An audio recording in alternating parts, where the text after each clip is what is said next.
Hi, welcome to Proofpoint's session on Thinking Beyond Ransomware. I'm John Checo. I'm the resident CISO for Financial Services. Prior to Proofpoint, I worked at Bank of America in their Security Innovation team and Bloomberg as CISO for their Bloomberg Black Personal Wealth Management System. Let's talk about ransomware, though. The ransomware frenzy has made a lot of attention in the past year or two. And it's not because so much of the ransomware itself, even though there's a lot of different incantations of ransomware, but it's really mostly about the different industries that have been attacked. The most popular one has been Colonial Pipeline. We've seen that in the news, and that's a critical infrastructure. It actually, Colonial in their response actually cut the fuel transport to the whole East Coast as a security measure, even though it wasn't their operational systems that were attacked. It was more their accounting systems. But for safety, they shut it down, and we found that they actually did make a payment, even though most of it was recovered. But it's not just critical infrastructure. We've seen the chemical industry, Brenntag Chemicals, attacked with ransomware. JBS Foods, a meat provider in the food and agriculture sector, was attacked. The cyber insurance industry, AXA Insurance, was also attacked. Kia Motors, Acer and Quanta, which are computer manufacturers, and even the sports and entertainment industry, the NBA, has all been attacked with some sort of ransomware in the past year. Now, why is that? Well, there's a lot of different ransomware varieties. There's a locker ransomware, which just basically locks your system. There's the Crypto and Samson, which will encrypt your files. And then there's ransomware that will actually exfiltrate your files. So not only do they lock your files, but they demand ransom not to expose the data that they've recovered or exfiltrated. And then there's ransomware as a service. So there's this whole ecosystem where there are ransomware payloads or ransomware executables that are built by one party and actually leased out to different malware or threat actors to use as part of their reconnaissance or part of their attacks. So the whole ecosystem around ransomware is actually pretty complex. You know, when we talk about the ransomware attack chains, we talk about the initial access, and this is just like every other malware attack chain. We have initial access, credential theft, some lateral movement, some persistence, and then the payload. But what I'd like to point out here is that even though the payload has different types of ransomware in this particular Microsoft chart, in reality, we have to distinguish between what I call vehicles and payloads. So vehicle is the delivery mechanism for the payload. The payload itself could be ransomware, could be a Trojan, could be a remote access terminal. So there's a lot of different payloads, and the way we get to install those payloads, or malware, the threat actors install those payloads, is by using things like social engineering, right? Phishing emails, watering holes, which are basically drive-by links in your websites, real account compromise, whether it's been a imposter or a true account compromise, and then technical vulnerabilities, which are basically vulnerabilities that we find in executables or in applications or systems or websites that allow the ransomware or the Trojan or the rat or other types of malware to be delivered. So in reality, we have to make that distinction between vehicles and payloads. And this becomes a really big distinction later on when we're talking about how to mitigate some of these threats. All 7 of these up here are threats, but they're different types of threats. And we have to kind of think about ransomware differently, because ransomware is a payload and it's not really a vehicle. So managing the vehicles and managing the payloads have 2 different strategies. So why is ransomware on the uptick? Well, it's not really that ransomware is on the uptick, but the delivery mechanisms have gotten more complex. And why is that? Well, security programs excel at a few things, and because we excel at things like security education, perimeter protection, malware detection, and overall reducing the attack surface, we forced the malware, the threat actors, to find new and creative ways of getting into the system. Now, if you look at the typical attack chain here, again, it's a similar to the chart we showed before, but here this is done by IDC Health Insights. They show every line of defense that we have in our typical security program for any type of malware or ransomware attack chain. And you know, these things are pretty common, right? We have spam filters, web filters, virus detection, intrusion detection, IP reputation, sandboxing. These are all common types of mitigation methods that we use in a security program. And because we're really good at this, they've been, you know, threat actors have tried to find ways around this. And, you know, in the normal scheme of things, a threat actor will try the most direct malware path, delivery path. They'll want to do a broad delivery. They'll want to do the minimum number of steps possible and try and make it totally automated. And so what happens is if they can do that and they only get maybe half of 1% of people to bite, they've been successful. We're really good at stopping these types of direct delivery paths. So the new adjusted malware delivery path for most threat actors has been looking at targeted delivery, which means they do a lot of reconnaissance. They try and understand how your organization is set up, how your systems are set up. And then they try and figure out the multiple indirect steps that will either bypass existing controls or get people to work around those controls to get to the payload. And then a lot of the delivery paths these days include the threat actor interaction, right? So we'll get in this particular case for BazaLoader, we'll get an email saying, hey, or a voicemail that says, hey, you know, you have a fraudulent activity, call this number. You'll call a number, which is really a voice over internet protocol that gets redirected to a nefarious call center. And they'll talk you through how to get your refund or how to cancel your delivery. And this usually involves you going to a website and downloading a document or downloading some remote access control system. And while that's happening, it's installing the payload or even a secondary delivery loader, which again, with multiple levels of indirection, gets finally to the payload, and the payload will actually do the data exfiltration and ransomware attack. So there's a lot of different steps with the new delivery path, and again, it's all made to A, get around existing controls, or B, get the end user to bypass the controls and do something explicit. That's important because you know, the human is actually the first line of defense and also the last line of defense for many security programs. And although we do a great job of security education, there are things that just happen because of missteps, or because maybe the role is to do exactly what you want them to do. So a good example here is we do security education not to open up attachments like PDFs, but in the recruiter, the HR recruiting division, they get resumes and cover letters from many different folks unsolicited, and their job is exactly to open up PDFs. So there's a way that, you know, threat actors will attack the recruiting division of an organization, knowing that they will have to open up the vehicle delivery, the PDF, the malware-laden PDF. Anyway, so let's talk about where security programs tend to overthink a problem.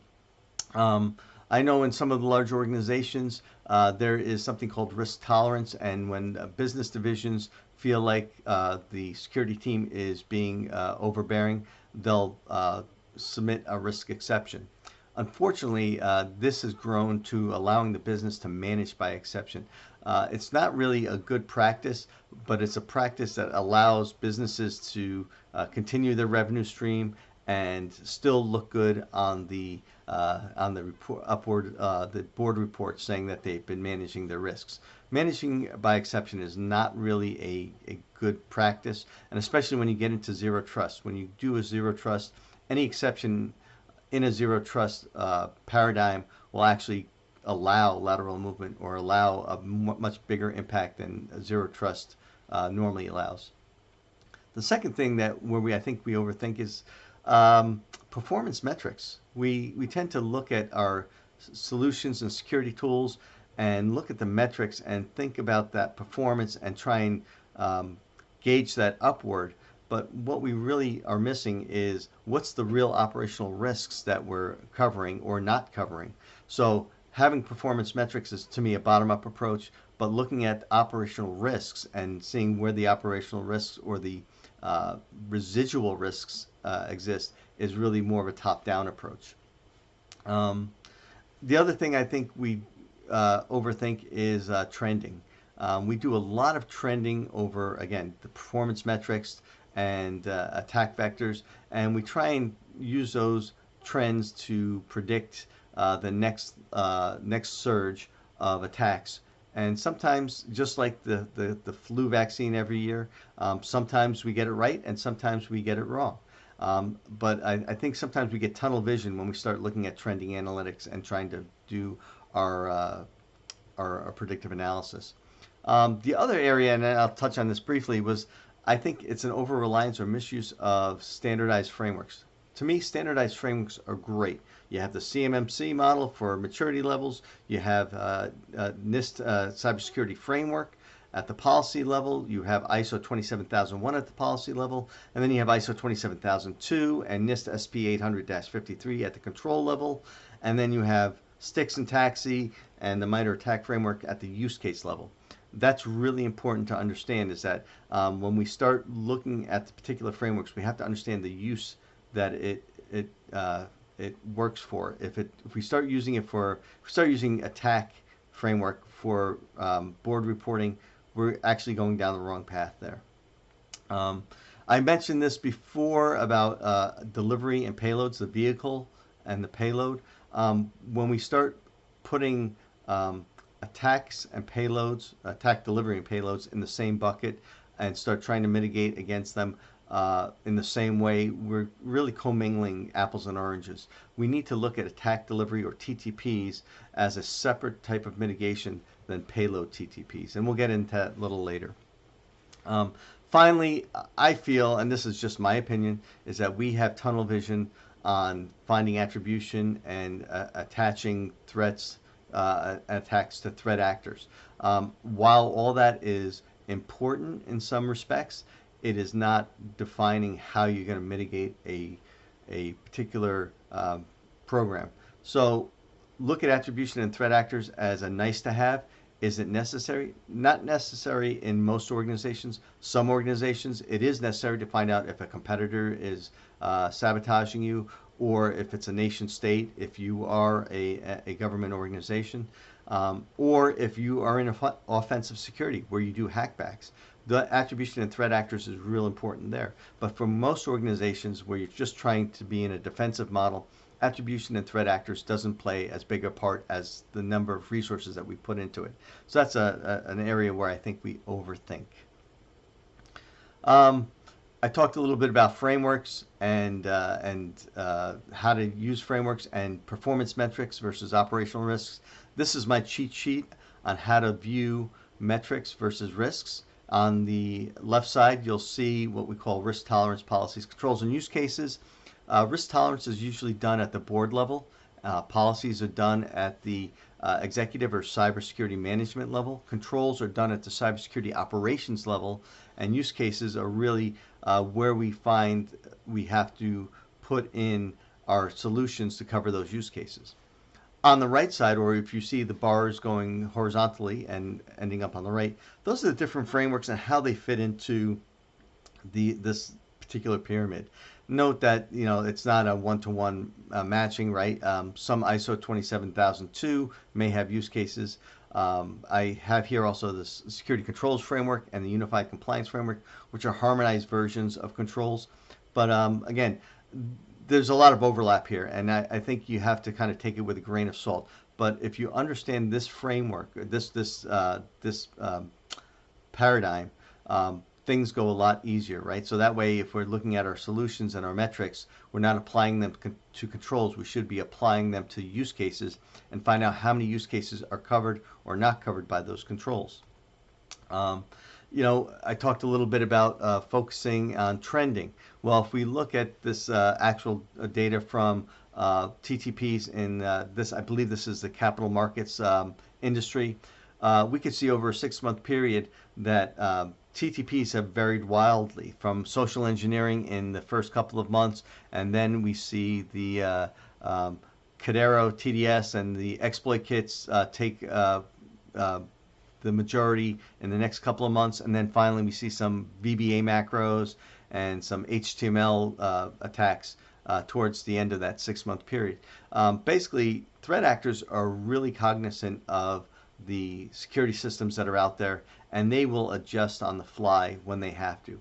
So when we start looking at trends, is trending gonna help us? Well, sometimes it will, but for the most part, I think we shouldn't over rely on trends. We should always be flexible and be able to change our tactics for protecting against TTPs as the threat actors boost campaigns using different TTPs. However, that being said, I just wanted to kind of close the note on using the different frameworks. Now, if we look at the MITRE ATT&CK framework, I mentioned something before about the MITRE ATT&CK framework not being useful for upward reporting. However, it is useful for downward reporting, operational reporting.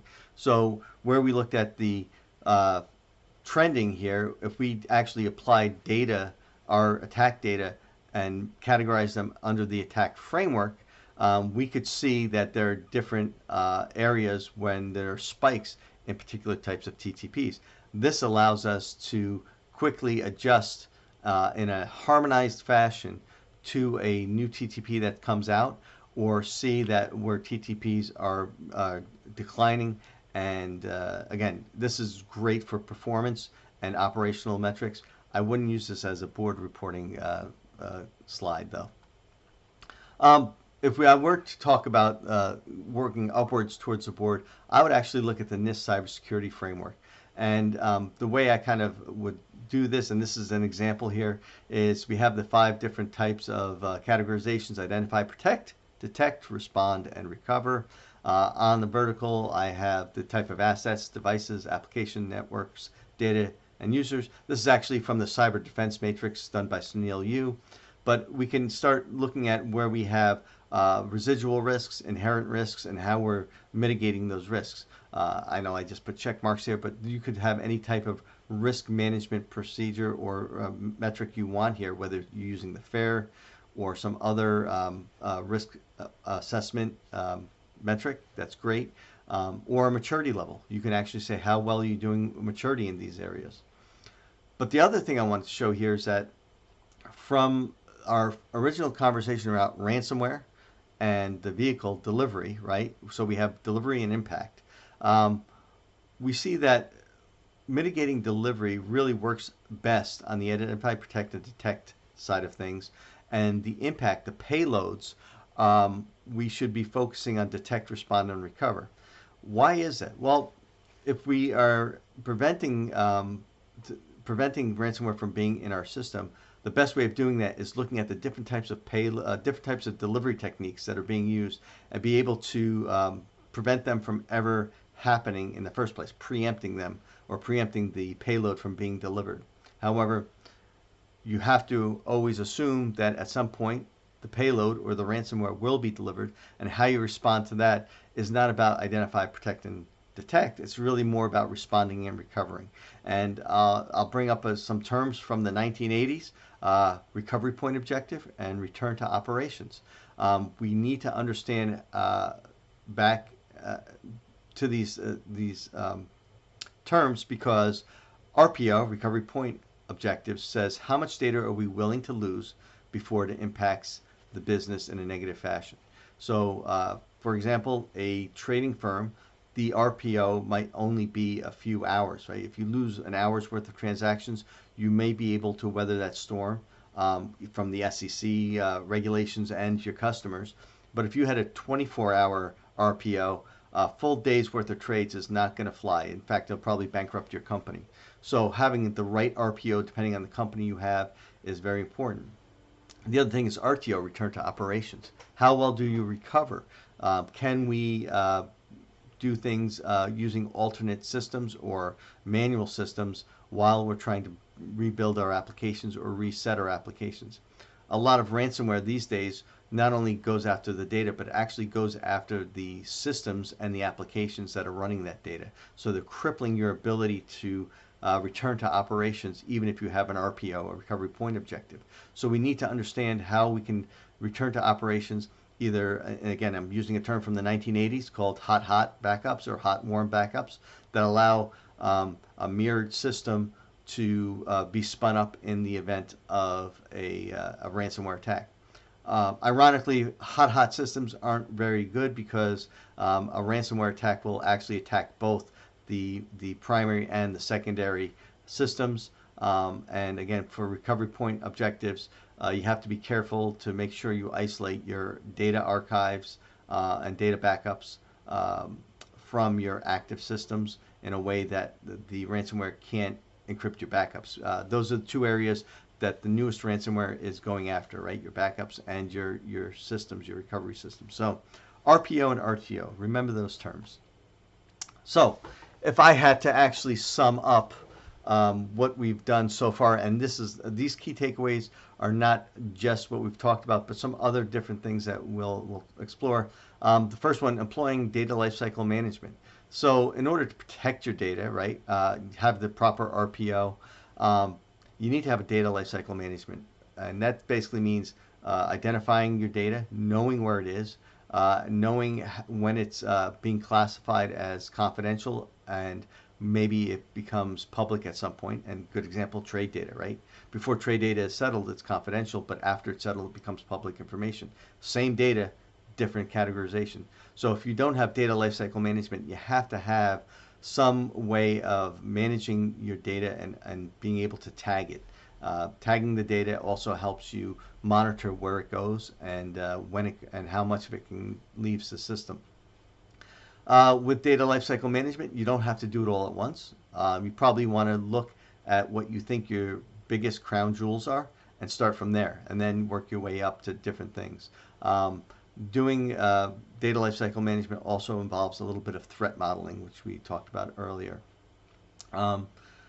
Effectively managing delivery versus payloads. We talked just about this in the NIST CSF model. Understand that delivery methods are different from payloads, and how you respond or protect yourself from delivery methods is different than how you respond and protect yourself from payloads. Again, with ransomware, a lot of people are focusing on the ransomware aspect, but we really need to focus on the delivery mechanisms for that ransomware. So both are equally important, and we have to find that balance when we do our security program. We talked a little bit about metrics versus risk, right? Having better diagnostics, help reduce the noise that's coming in to our SOC analysts will also help us determine whether our performance is doing well. And again, we bubble up those performance metrics to risk metrics. So when there's a lot of noise, we tend to just put numbers there and attach like traffic light protocol to them. But if we have better diagnostics, we can actually make more qualitative decisions of whether something is a true operational risk or an acceptable risk. And that kind of brings me to the fourth point here, having the appropriate level of response to the risk.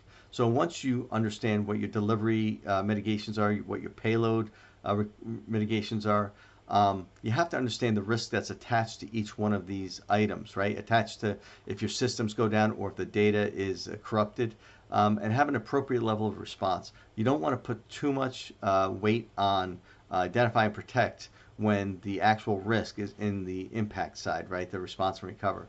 So a lot of firms don't do this right now, where they actually measure out how much they're spending on identify, protect, and detect, and versus respond and recover. So putting the appropriate level of response to risk is really an exercise that you have to do at the top level and work your way down. And that kind of dovetails into the next item, top-down security assessment. Again, a lot of times we tend to look at our solutions and say, what are our solutions covering, and as far as controls, and we forget about that use case layer because we're doing a bottom-up assessment. If we do the top-down security assessment, when we get to the control level, we want to do a threat model, and that threat modeling will allow us to list all the use cases that we identify and maybe assign a weight to them, again, when we're talking about operational risk. And then look at our solutions and say, what use cases are our solutions solving for? This top-down security assessment allows us to find out where the gaps are in our systems or in our security program. And that's important because knowing what you don't have covered will help you define a risk register that will be more impactful. Again, dovetails into the next item. When we know about the use cases and the mitigations we have, understand what we can and can't control. There are certain things we can control, right? Our own homegrown systems, our own perimeter protection, our own human resources, people resources. But what can't we control? Well, we can't control suppliers. We can't control software as a service. We can't control what our cloud providers are doing or what they're responsible for. How do we handle things that can't be controlled? Well, one is through monitoring, right? Monitoring and reporting. Having finer granularity on the monitoring side of things that can't be controlled can give us a heads up as to when things are going south. And that way we can start creating some mitigations on our side to reduce the impact when a cloud provider is being compromised. So again, determining what you can and can't be controlled is really, really important. Finally, I'd like to talk about RPO and RTO. We want to make the idea of recovery point objectives and return to operations top of mind. Again, these are 1970s and 1980s types of terms, and they used to deal with backup tapes when backup tapes weren't that reliable. But when we're dealing with ransomware, right, the payload side of things, RPO and RTO will help us respond and recover in appropriate fashion. And if you don't have an SLA or service level agreement on when you can return to operations, or you don't have an RPO defined for every one of your systems or data classifications, you're going to have a larger impact, larger unknown impact than if you had all of this done. So again, from a ransomware perspective, I think if you had to take away two things, I'd say understand that delivery is different from payload with ransomware. And when we do get hit with ransomware, have a plan already in place to recover your data and return to operations without having to pay the ransom itself. That's all I have. If you have any questions, feel free to contact me at jcheco@proofpoint.com or contact your Proofpoint representative. I really appreciate your time in letting me talk about ransomware, or at least my spin on ransomware and mitigations. So stay well. Thank you.